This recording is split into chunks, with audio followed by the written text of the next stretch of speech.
is up to $90,000 now, and there's a lot of dodgy people in the crypto space. But I'm so excited for this next conversation with Marcelo, Kathleen, and Anthony. So give it up for a round of applause on learning how blockchain is on the cusp of being used worldwide.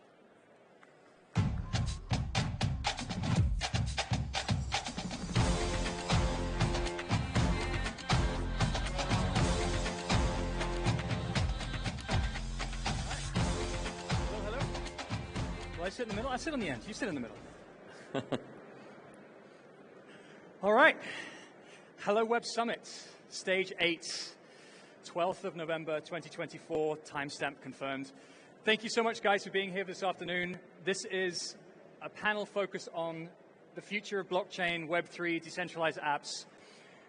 I suspect if you've been following the news in and around our industry for the last few days, you will have heard an awful lot about Bitcoin. You'll have heard an awful lot about President Trump and what that means for the future of blockchain and decentralized industries. We're going to talk a little bit about some of that, but maybe some more interesting stuff around how blockchain is actually going to be impactful for enterprises, for individuals, for digital transformation more broadly. So if you're here for crypto tips, I'm very sorry you're not going to get them. You may have to go to a different panel or a different event, but we'd love to cover the fundamentals of where blockchain is as a technology, as an industry at this point in time, and I have two wonderful, wonderful co-panelists with me. Guys, you want to give you a brief introduction for those who don't know you already? Kathleen? Yeah. Hi there, my name's Kathleen Breitman. I co-founded a cryptocurrency called Tezos about a decade ago. So I've seen a lot of things in the cryptocurrency space since I've been following it, as you might imagine. So it's an exciting time to be here. Lost a lot of friends along the way, gained some more, I don't know. It's been a really wacky industry. All right, I'm Marcelo Sampaio. I'm the co-founder and CEO at Hashdex. So we're the largest crypto asset manager in Latin America, but we're also present in US, and we're the largest index here in Europe too. I mean, this is like news, like something like 3 months ago, I think. And yeah, we follow, like this industry very closely for, I don't know, almost 7 years now, and we're in this idea of giving people, like access to crypto investments in a very easy way, frictionless way, like through the regulated markets, and most importantly, explain them, like what's happening, like, and why they should care. Like, so, yeah.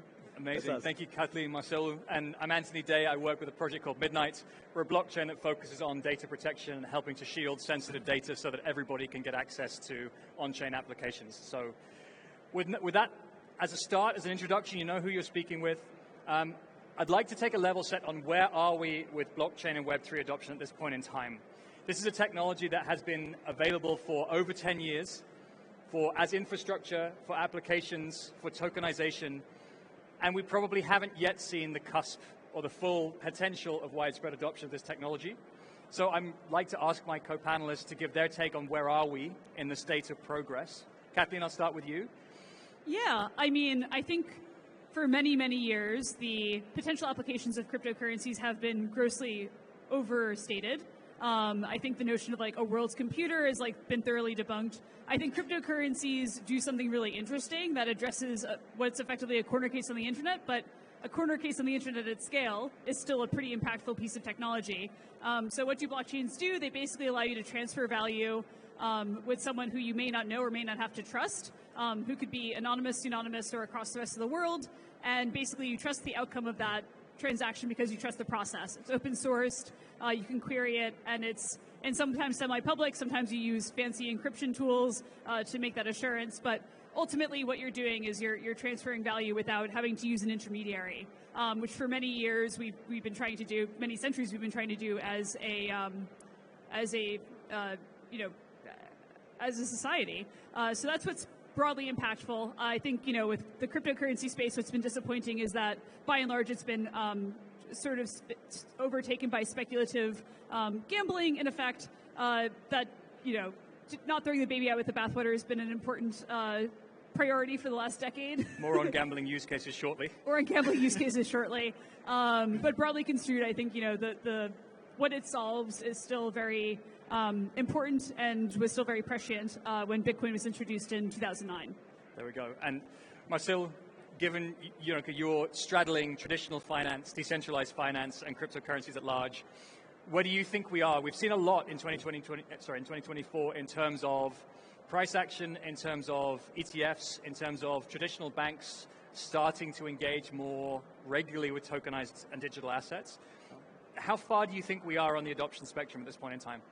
Yeah, so I think we're super in the beginning. Although, like you said, like we have been this thing, like more and more being adopted.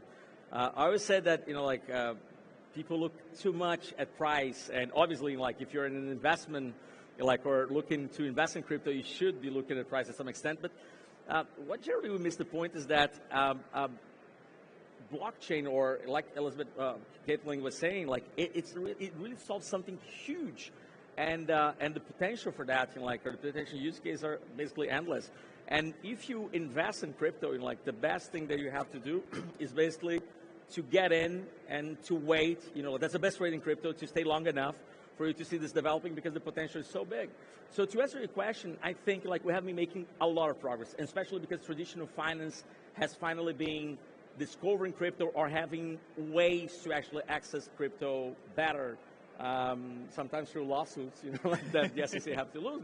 But more than that, honestly, I think crypto is so abstract that you need time in order to actually understand how it works and why it has merit as an investment in portfolio. and through players, a number of players like us, but a number of them, you have been seeing the industry maturing to get into a place that they said, okay, we need to work with this. How do we do it? And this, how we, at some extent, we have undergone the last 2-3 years, growing fairly. So it's a positive sign, not only because of what's happening this week, but I generally say that everything that matters in the past years have only been improving. Adoption has been growing, regulations getting there, the technology is advancing a lot, super fast. So yeah.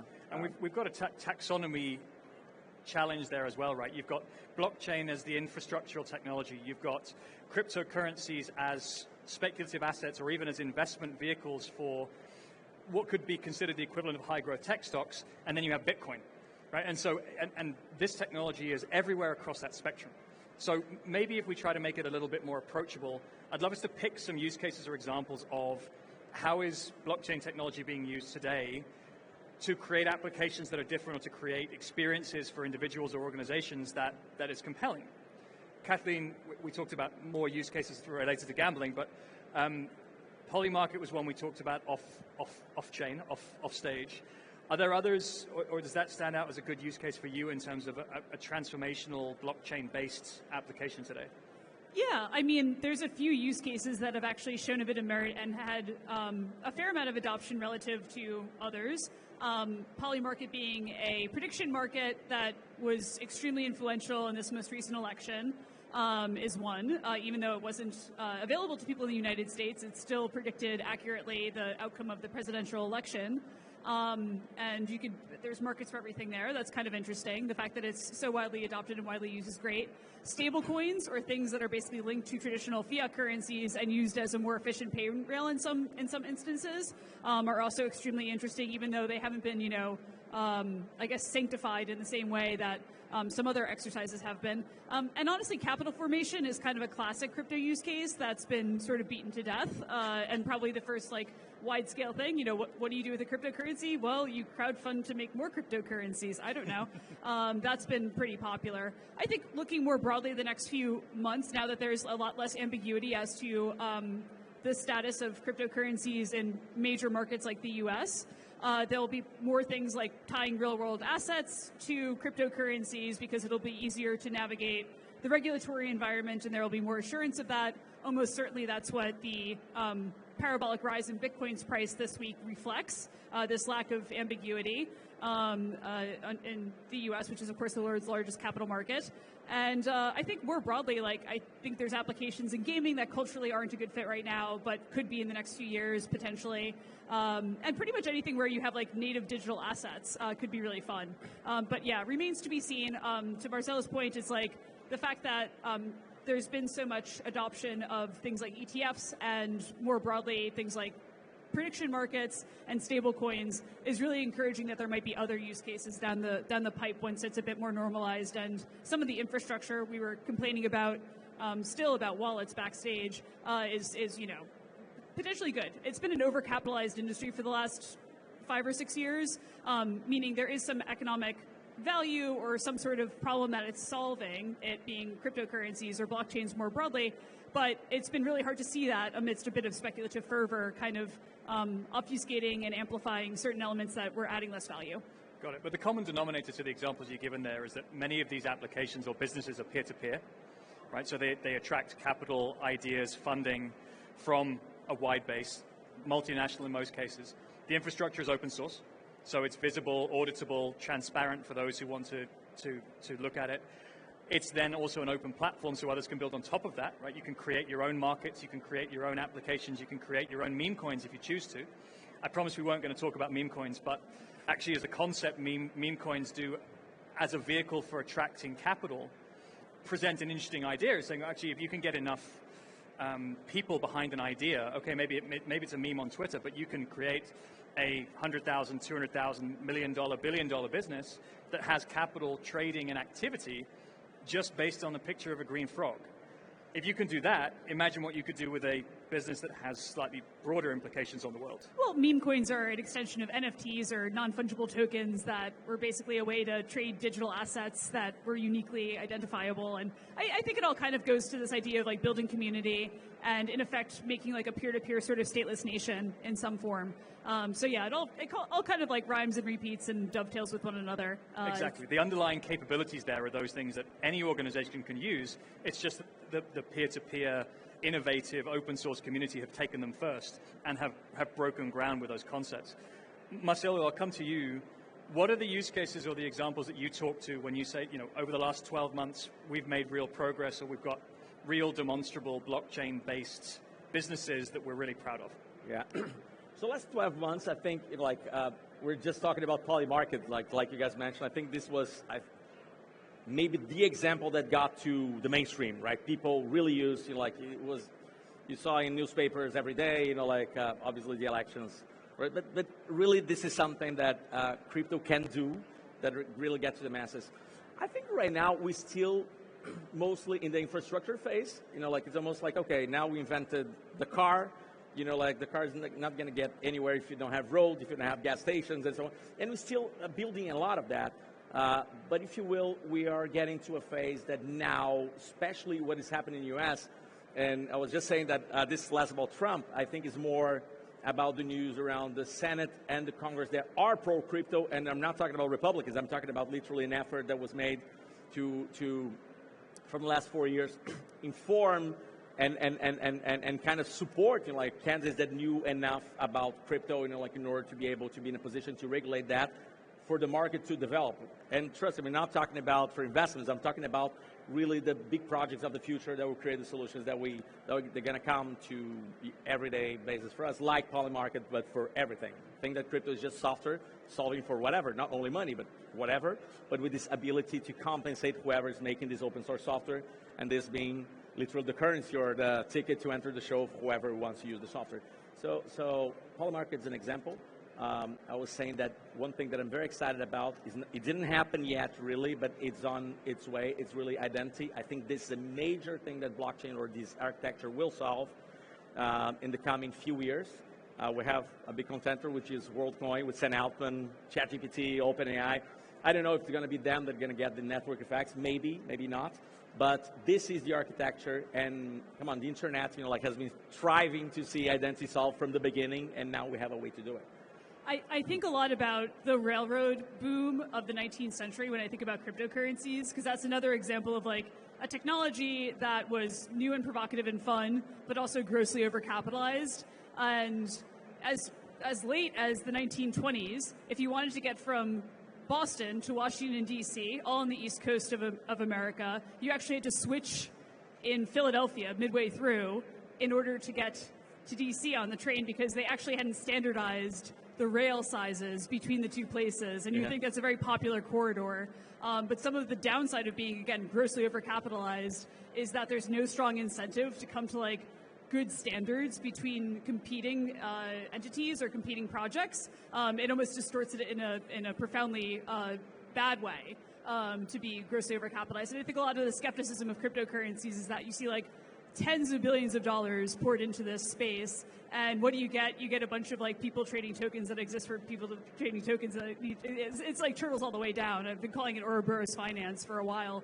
But point being, like, we've had this like tremendous amount of distortion only because it got so much more popular than the infrastructure allowed, and now I think we're kind of seeing the hangover from that see an end, perhaps because very bluntly, the largest capital market has now signaled that it's going to embrace it as a technology, and maybe there might be some sort of sobriety that'll come from that.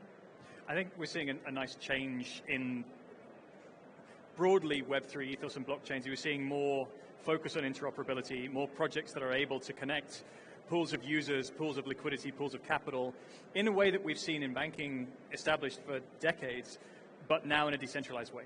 We've spent less time on maximalism of individual chains, and I think we are starting to see a point where people realize the benefit of, we've got multiple applications, different functionalities, different capabilities, and they're starting to be usable, and they're starting to be composable, which I think is an important step that maybe is too granular for this audience, but I think it's worth shouting out. Is we're seeing much more collaboration and technology built between rails, as opposed to having to have switches and unusual infrastructure in between to make things complicated and to harm the UX.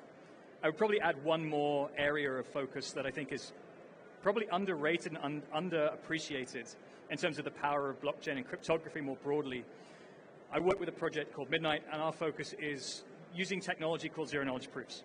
There's a very simple concept behind this, but essentially you send proofs of data, not data itself. And blockchains and Web3 have the opportunity to transform the way we build applications in totality, right? Have a think, in the last month, how many of you sent a picture of your driver's license, your passport, or a piece of sensitive information about yourself over the internet to a third party? Right? If I was going to do show of hands, all right, so you guys did show of hands without me asking. Thank you. That's lovely, but basically everybody. At this point, we have wired the internet and applications to send sensitive data and normalize the sending of sensitive data, the storing of sensitive data by a third party connected to the internet, and praying or trying their best to make sure that that sensitive data isn't hacked. And at this point in time, that's how applications work. And so there's a cost to the person that receives your data. They've got to govern that data, they've got to manage it, they've got to think about GDPR. No business wants to do that. And as an individual, you're sending out sensitive data about yourself every day that you don't know where it's going to end up. And we can rewire applications entirely by having computational proof that you hold an identity document. Identity, Marcelo, is one of the key things that he spoke about. That you hold a token, that you have a certain wallet balance, you have a certain crypto balance, that you are who you say you are, that you have the invitation to a procurement. It could be anything. And we can computationally prove those things have happened and allow applications to work without sending any sensitive data at all. Right? The third party doesn't need your data. They don't have to manage your data. They don't have to worry about governance. You can spend all of that money, all of that concern, all of that focus on building applications and innovating the user experience and not having to worry about the expense of sensitive data. Right? And people probably don't speak enough about that. So that's my soapbox story. I'm going to get off my soapbox now and go back to the guys to say, what are the things you want to see happen in the next 12 months? 2024 has been a big year for Web3. ETFs, Trump administration, widespread adoption of projects like Polymarket, more interoperability between chains. But what are the big things you'd like to see next? I would have to go for regulations, and the reason is one major blocker that blockchain has seen over the last years is not having I think the assurance for whoever, like from a founder to a big corporation that wants to maybe adopt a solution, to maybe have the minimum, safety in order to say, okay, I'm going to try this or I'm going to make this step and pretty much have this to be, give the possibility for the blockchains or the great technical projects to be developed and adopted. And I think US will have this opportunity. US ultimately influences the world a lot, especially for everything that has to do with markets. It is the biggest financial market in the world. Value is regulated everywhere on the planet. So again, now you have an opportunity with this new administration. Again, I'm talking beyond Trump. I'm talking about the Congress, the Senate in US that has the context and the knowledge to come and give the minimum and then start developing, this industry, or giving the foundation for this industry to get developed. And I think there's a very new moment that we're going to undergo now. And for my part, it's more subtle, but I want people to care more about the receipts. Yeah. So You're not wrong. Yeah, so it's been like, I mean, because money's been so quick and so easy in the space, a few $100 million hack here and there doesn't even make headlines in it. It's like, it's bananas. And similarly, a lot of like layer 2 solutions are basically operated through a multi-sig signature. Like 2 out of 4 people need to sign off on this. It's not decentralized. It's not censorship resistant. I want people to kind of care a little bit more about the technical underpinnings, and hopefully we'll see a bit more serious players come into the space as a consequence of its consecration by implicitly the U.S. government, or at least that's the way the market's been interpreting the Trump administration coming in. So yeah, that's what I want to say. There we go. So hopefully you heard some of the middle part. We'll end it with a Brazilian, an American, and an Englishman in Portugal talking about Trump and Bitcoin. I'm sorry, we said we weren't going to do it, but maybe we did. But the takeaway, I think, broadly is that we are on the cusp of seeing much wider spread adoption of this technology for more reasons maybe than you guys were originally thinking. And so please keep an eye on what's going on. Check out Tezos, check out Hashdex, check out Midnight. And if you want to come reach us, come find us on the floor afterwards. We're happy to talk about this for as long as you guys feel like. So thank you very much for listening. Thank you. We do a stage song.